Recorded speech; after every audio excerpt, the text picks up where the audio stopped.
Hi, and welcome to today's Engaging for Missouri webinar. I'm Alice Roach from the University of Missouri, and I'll be your host today. With each of these 30-minute webinars, we intend to share research-based insights that leaders like you can apply in your own work to benefit and strengthen the state's agriculture and food system, hospitality sector, economy, communities, and families. Today, Sarah Lowe will speak about broadband. Before I invite her to begin, I want to share a few housekeeping items. First, we'll close today with a Q&A session. Those of you who connected via your computers may submit your questions in the chat screen. If you joined today by phone, then you may email me your questions at roacham@missouri.edu. Second, all attendees are muted and may not start their video. Third, if you encounter any technical problems today, then please let me know by submitting a comment in the chat screen, or you can send me an email at roacham@missouri.edu. And last, we will make a recording of today's presentation available. You can look for an email from Zoom that shares more about where you can access that recording in about a day from now. You can also find an archive of all of our previous Engaging for Missouri webinars on our Division of Applied Social Sciences, University of Missouri YouTube channel. So now we'll transition to the topic of today's presentation, which is titled Bringing Broadband to Missouri, a Research and Extension Update. Presenting is Dr. Sarah Lowe, who's an Associate Professor of Regional Economics at Mizzou. So thanks, Sarah, for presenting today. If you could please unmute your microphone and start your video, then we can begin today's presentation. Thanks, Alice. Thanks, everyone, for being here and joining me. For a little bit of an agenda, I'm going to start with some background information and some of the broadband definitions or broadband lingo. Then I'm going to give a brief overview of some of the research that's going on within DAS around broadband, and highlight some of the extension work that's going on around broadband. I'd really like to acknowledge my colleagues, Alan Spell and Catherine Isley, for their help with this body of work and this presentation. So with that, I will get started.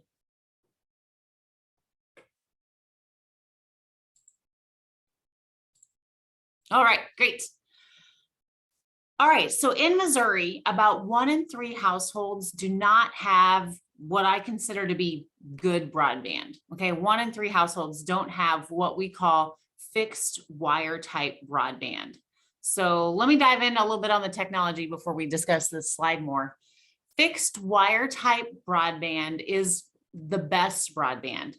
Fiber optic cable, like you get TV, cable TV, that technology, and also DSL, which is essentially internet through your phone lines. Those are fixed wire type methods that you can get broadband. Other methods to get broadband to your house include satellite broadband and also hotspots that run off the cellular technology on your phone. I consider the fixed wire type the best kind of broadband because it's most reliable. The satellite and hotspots can be affected by weather, clouds, a lot of different things can affect the satellite and the hotspots. So the fixed wire type, for that reason, is more reliable. It can also be faster and a little bit better when you've got multiple people in the household. Okay, so in this map, it's a map of survey-based internet adoption rates. And these data are from the US Census Bureau. They come from the American Community Survey. So because it's a survey, we had to pull together 5 years worth of data to come up with these estimates, right? So they're not the most timely. You can imagine that right now, post-pandemic, broadband adoption may be higher in a lot of places than it was in 2015 or 2016 when some households received this survey. But what we see in the map is that generally the urban areas have the higher adoption rates. And part of that is there's a correlation with availability, which is different than adoption. Okay, so broadband availability has been growing for 20 years or so. And in this particular chart, you can just see the growth from 2012, which was when a lot of the broadband investment that was done as a result of the Great Recession had been completed. So we see growing availability. So that's the infrastructure. The availability of the infrastructure is growing. This is different data than the previous map. These are data from the Federal Communication Commission, and they're reported twice a year, and the data come from internet service providers directly as opposed to households. So these data are timelier. However, it's widely acknowledged that these data overestimate availability. So we have some pretty good timely data from FCC, but it definitely overestimates availability for several reasons. Happy to discuss that in the Q&A if that's a query. And this basically shows kind of what you can see here. The 25.3 is the federal definition of broadband right now. So that's 25 megabits per second download and 3 megabits per second upload. But regardless of what technology, whether it's fiber or other technologies or speed, availability is growing. And right now, about 25% of Americans have access to the infrastructure. They maybe haven't all adopted. In rural areas, that's quite a bit lower, okay? Now, this next chart puts availability and adoption together. And what we see is that there's about a 30 percentage point lag between the infrastructure availability and the adoption of broadband. And we see that lag across technologies and across both urban or metro counties and non-metro or rural counties. We see that pretty consistent 30-point gap in the adoption versus availability. And a lot of that has to do with digital literacy. Are people comfortable using the internet? Do they want to use the internet? Do they have a reliable computer at home?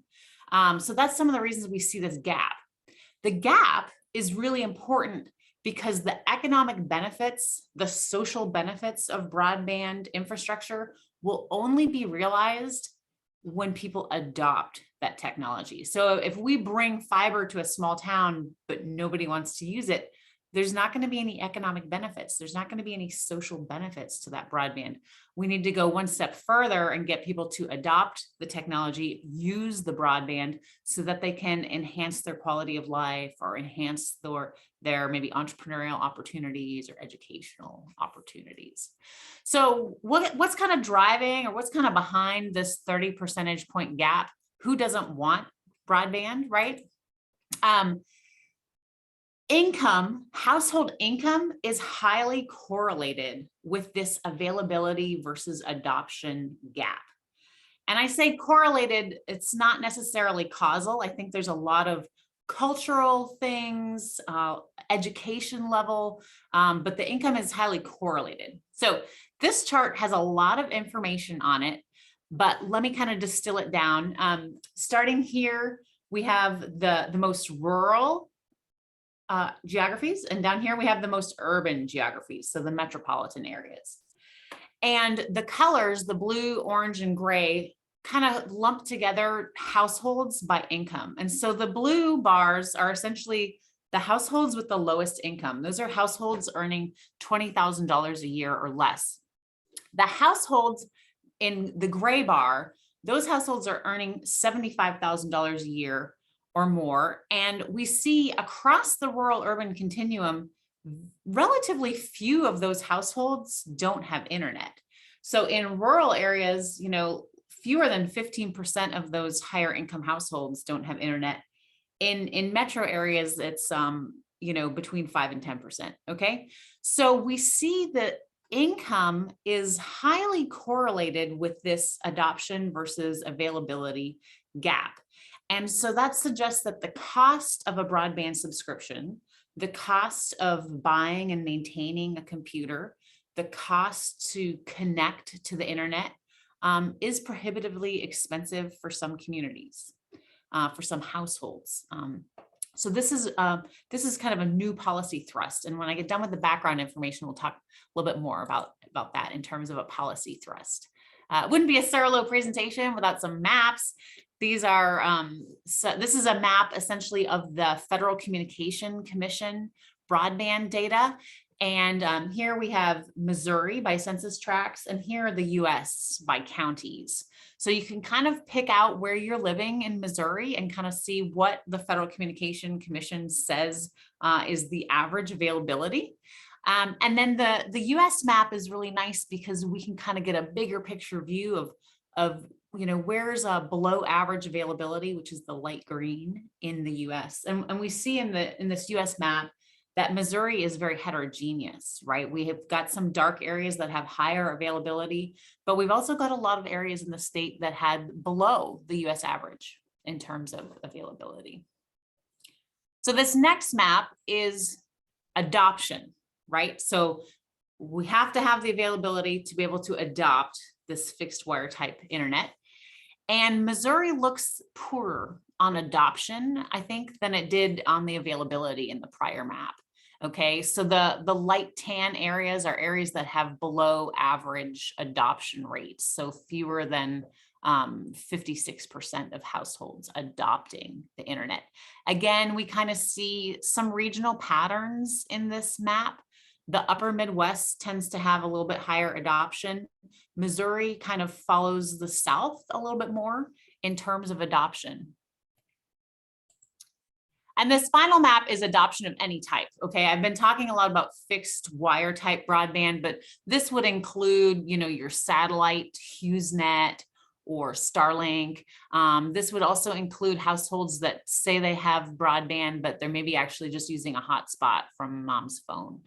Okay, so Missouri does look a little bit better in terms of adoption. Okay, so I want to talk a little bit about some of the research that's going on within the Division of Applied Social Sciences around broadband.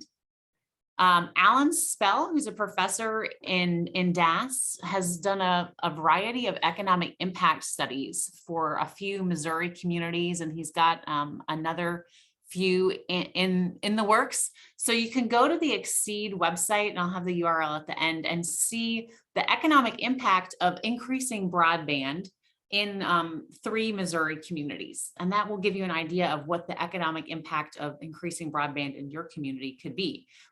He has done this for a kind of a variety of communities, some very rural, some a little bit more urban. Another research project that I conducted with Tessa Conroy at University of Wisconsin Extension found that broadband access enhanced business startups in rural areas, particularly for small businesses and for female-owned businesses. So this was a really cool finding, essentially kind of showing that female-owned businesses, small businesses, having the internet may increase the number of opportunities for these businesses, perhaps even more so, after the pandemic. And then Catherine Isley, who's a graduate student here in DAS, she is working on a paper with me looking at broadband and employment outcomes during COVID. And in Catherine's research, she's finding preliminary evidence that both broadband availability and adoption affected or were related to employment outcomes during COVID. So this is kind of related to that remote work. Were people able to work from home? Either was their business able to be remote? Did they have the internet so they could be remote? So Catherine's working on a really neat set of research there. I wanted to give a policy update. I was hoping we would have a infrastructure bill to talk about by the time this webinar came around, but we're maybe close, okay? So Infrastructure Investment and Jobs Act was a bipartisan bill. It passed the Senate in August, 69-30. So you see evidence of that bipartisan nature. There's about $1 trillion in that infrastructure bill. About half of that is new funds, half other funds. Only 65 billion of that 1 trillion is actually for broadband, okay? But the broadband component, I think it's a big down payment on broadband. It's maybe not enough to get us all the way there, but it's a good down payment.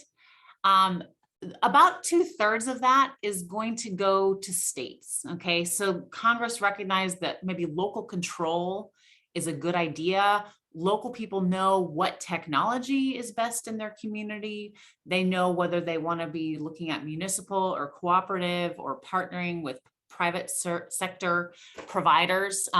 So a lot of that money will go to the states for unserved and underserved.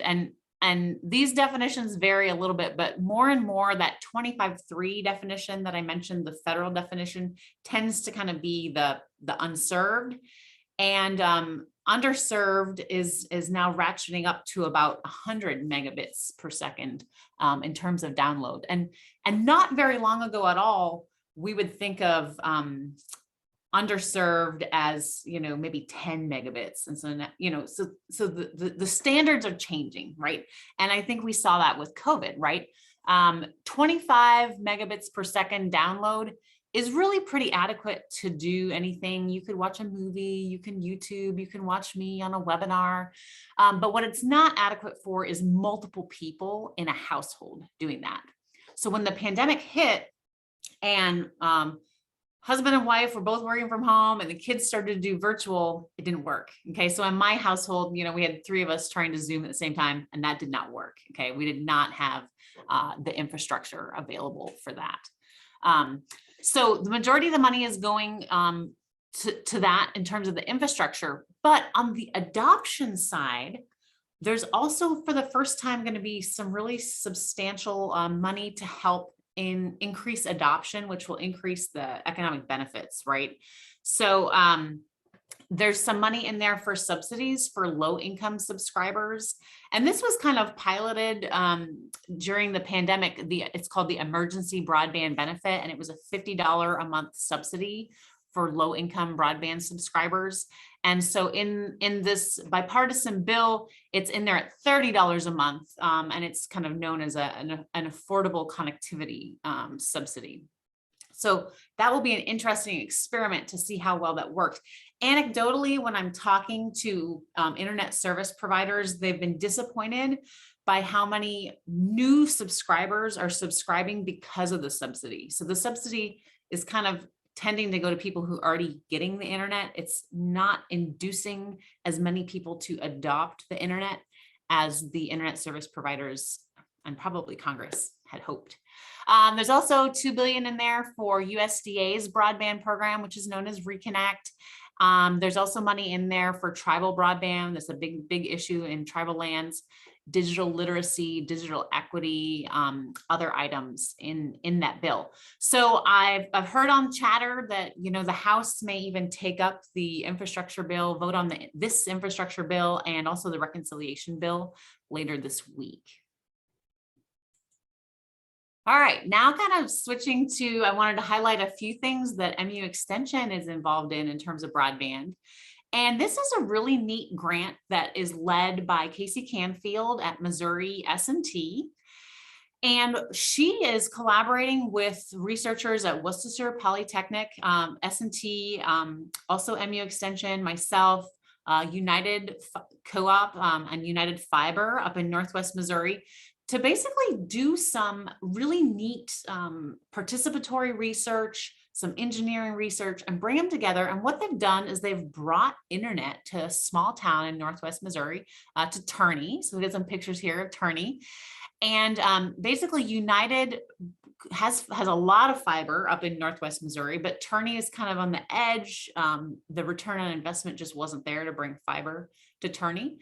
So Casey's team basically put, antenna on a grain elevator near Turney, and are trying to get households signed up for internet that's delivered through unlicensed LTE, essentially, in Turney. So it's a really neat project. I encourage you to check out the Maximize Northwest Missouri website if you want to learn more, or if you have any loved ones in Turney that want to participate in that study.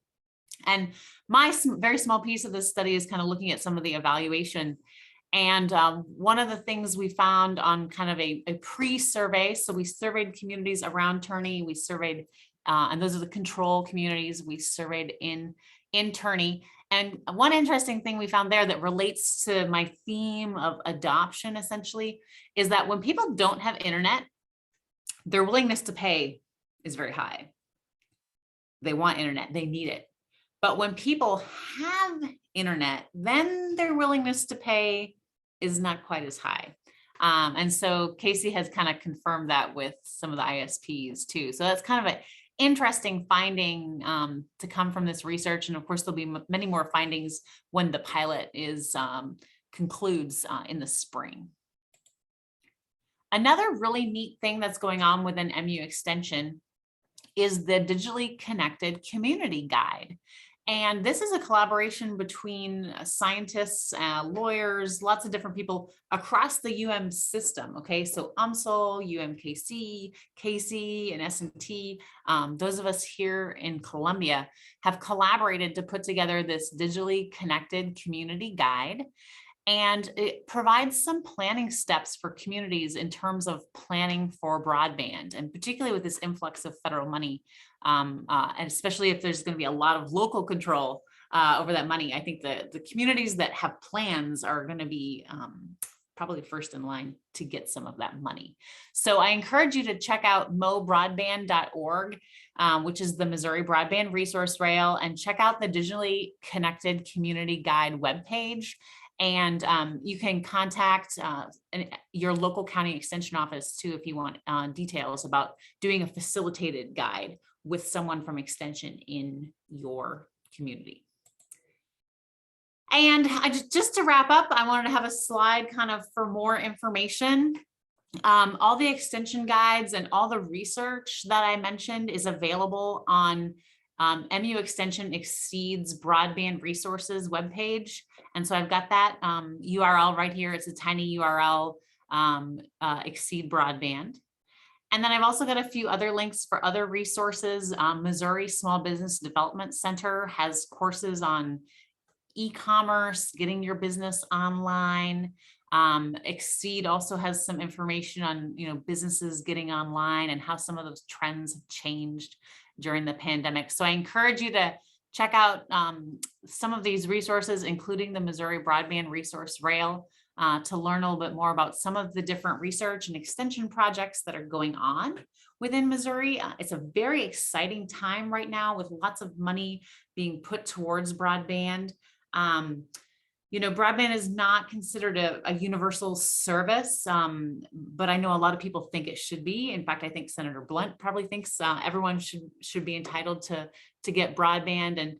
And leaders in this country in 1936 decided that everybody should be able to have electricity in their homes, right? And so the Rural Electrification Act really helped electrify rural America. And so I'm hoping these next few tranches of funding help connect rural America through broadband. With that, I'll turn it over to Alice and look forward to your questions. Yeah, thanks, Sarah, for presenting. And we do have some time for questions. So if you have a question, please go ahead and add that in the chat screen, or you can also email it to me at roacham@missouri.edu. Sarah, our first question here gets at the emergency broadband benefit, and you described it a little bit, but can you talk more about how that benefit has impacted internet access across the US and then especially in Missouri? Yeah, there's really not any data that I could point to that's available right now on the impacts. So mostly I just have anecdotal impacts. As I mentioned, I think the new subscribership as a result of that emergency broadband benefit has been disappointing. I know a lot of the ISPs have really been encouraging people to sign up, but if you're a low income household and there's maybe a temporary broadband benefit, you might be very hesitant to buy a laptop, to get connected. People are worried about signing contracts, these sorts of things. So even with that $50 subsidy, which is about the average cost for broadband in rural Missouri, a lot of households are hesitant to adopt, to take that plunge. And so hopefully, there'll be more educational efforts around digital literacy and digital inclusion to induce the potential $30 benefit, the affordability benefit. So the permanence of that hopefully will encourage more households, particularly low income households, elderly households, to go ahead and take the plunge and adopt and learn about all the great things that having the internet at home can do for them. Yeah, thanks for that. Do you have an estimate of how many farmers don't have internet on their farms in Missouri? I don't, not offhand. I think there should be something in the 2017 Census of Agriculture on that, but I don't have it offhand. Yeah, Sorry. thanks. A lot of the answer to that depends on the technology, right? Almost every farm in Missouri has cell phone access. Almost, I won't say it's ubiquitous, but a lot of farms have cell phone access, but oftentimes that's inadequate. If you're trying to do precision agriculture or something, you need a more reliable, faster connection. So it depends a little bit on the definition. Yeah, thanks for that. Are there any proposed solutions to address this gap between broadband availability and adoption other than subsidies?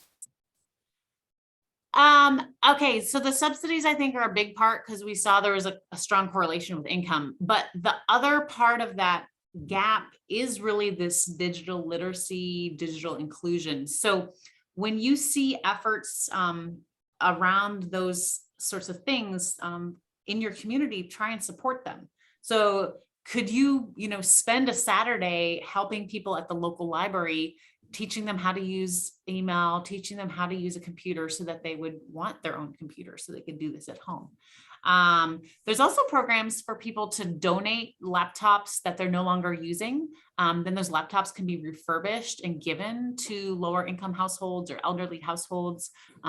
So there's lots of ways for all of us to participate in decreasing that gap. And I do think the cost of service is a not small part of that gap, but a lot of it is around support and education and training. And we're learning this a little bit with the survey and Turney too. So if you have an elderly neighbor, are you willing to say, hey, I'm always happy to help provide support. I know my grandma's in her 90s and she's an internet user. She's got broadband at home, but she gets very nervous with viruses and things. And so it's really important that she can call and kind of ask, is this legit? Is this good? Is this bad? So think about ways you can do that to help people in your community. Yeah, those are some great points there. I want to get back to the FCC data that you showed earlier, and you mentioned that sometimes these data can overestimate access. Can you talk a little bit more about the limitations of those data and maybe how we can get better data that actually come out frequently so we can measure how this availability is changing over time? Yeah, definitely. Actually, right before the pandemic, the Federal Broadband Data, DATA as an acronym, Act was passed. And that act was basically saying like, hey, FCC, we need to get better data. It needs to be timely. It needs to be more accurate. And unfortunately, the implementation of the Broadband Data Act was really kind of delayed with the pandemic. The dollars were not appropriated for quite a while after the act was passed. So FCC is working on that. And ideally that data from the Broadband Data Act would be available to states. Say the infrastructure bill passes and states are getting a lot more money to invest. So really, hopefully that data is there. What are some of the issues with the data that are available, you asked, Alice? I mentioned it tends to overstate. One of the reasons it tends to overstate is that an ISP, they can basically tick a box like, yes, we provide this geographic area. We provide internet to one household or one business or one place in a geographic area. The good news is over time that geographic area has gotten smaller, but it used to be that, if you provided internet to one house in an entire zip code, then the whole zip code was considered counted. So you could see how that would really add up to overestimate. So the good news is that the geography has gotten smaller, but there's also this caveat. It's not just, do you provide internet to a house or a business in this geographic unit? Could you? So that could you also inflates things. And then I probably, maybe shouldn't say this, but I will, because that's what I like to do. There's some very unusual stuff going on in the FCC data in which internet service providers say they can provide access, and then in subsequent periods, they say they can't, which is very unlikely. And so I think there's some overestimation of like, oh yeah, we're going to build out to there. Oh yeah, we can do that. And then, maybe a couple of years later, like, oh, well, we got acquired and we actually can't do that. So there's, in addition to the, overstating the availability, there's also kind of a lot of noise, which doesn't affect consumers as much as it maybe affects researchers like me. So those are some of the issues with the FCC data. The good parts are it's timely, it's from the ISPs, but the bad part is, as you can imagine, it's in the ISP's interest to make their availability look as high as possible, right? So, but we're working on better solutions, but there's no real easy answers. Yeah. Okay. Thank you, Sarah. We appreciate you taking our questions and sharing your presentation with us today. It's time to go ahead and close. Thanks to our audience for joining us too. When you exit Zoom, you'll see a post-webinar survey will load in your browser. Please consider responding, as we'll use the results to improve the webinar experience and also brainstorm future presentation topics. Again, you should receive a recorded copy of today's webinar via your email within about a day from now, and we'll also include the slides to today's presentation in that email. So our next Engaging for Missouri webinar is scheduled for Wednesday, December 8th at 10 a.m.